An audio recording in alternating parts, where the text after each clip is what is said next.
Hey everyone, welcome to Mike Brooks Now. I'm Mike Brooks. So I'm specifically going to talk about home inspections when it comes to fixer-uppers or older homes.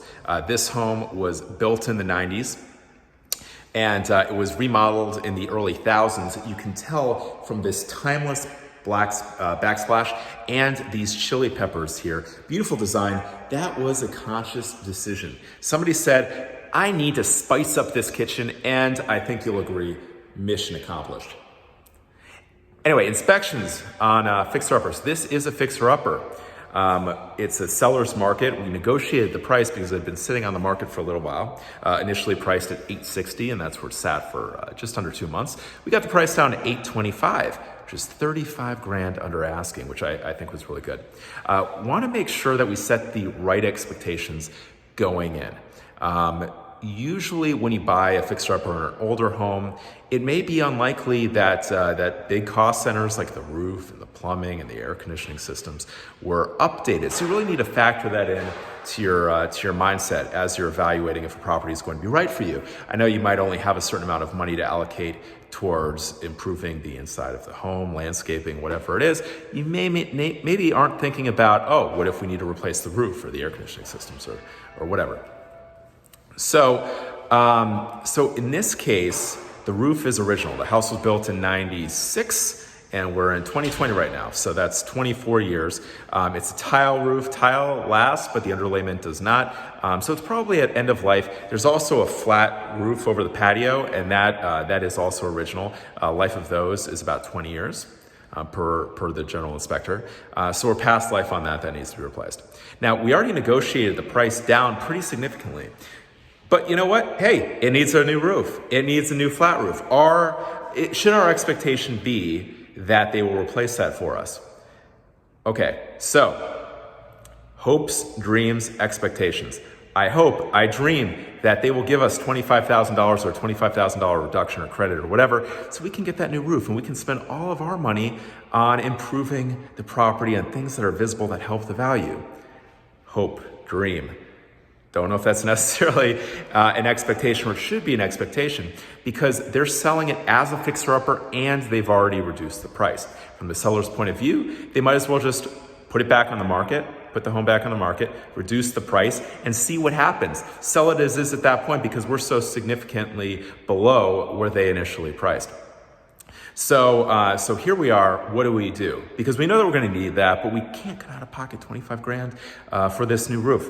If you don't mind, I'm going to walk around a little bit, give this nice requiem for a dream effect, but you can kind of see the house as I'm walking through.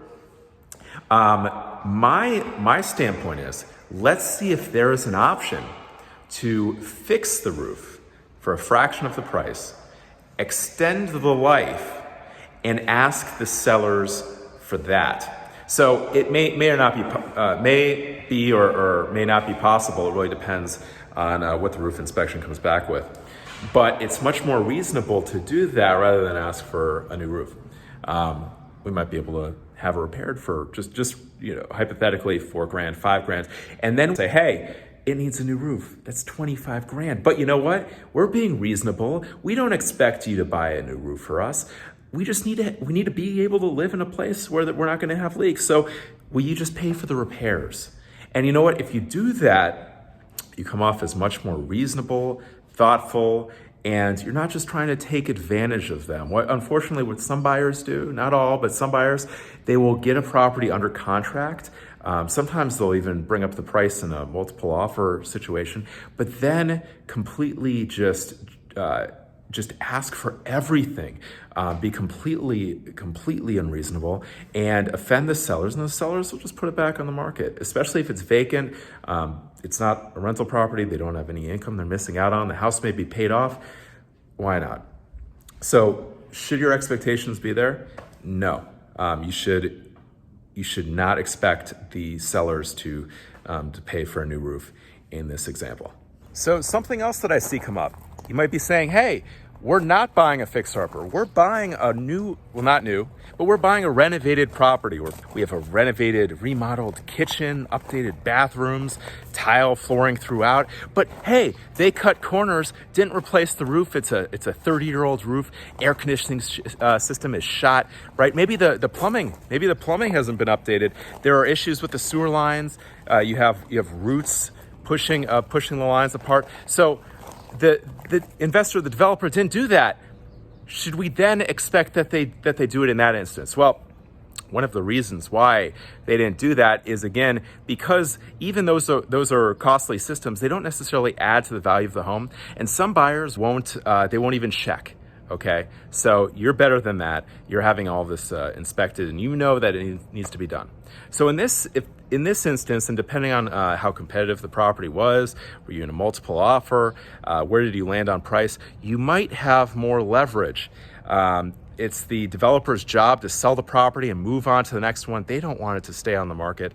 And if you kind of position it like, hey, we're paying top of market price, we're buying it right now, but you kind of cut corners there. We know you didn't really do the right thing, so you should help us out with that. You might have more leverage in doing a deal, and they might be more open to crediting you. Maybe not 100%, but 100% of the cost, but maybe 50%, 60%. So in that instance, you might have some leverage, and your expectation should be that they may do the work.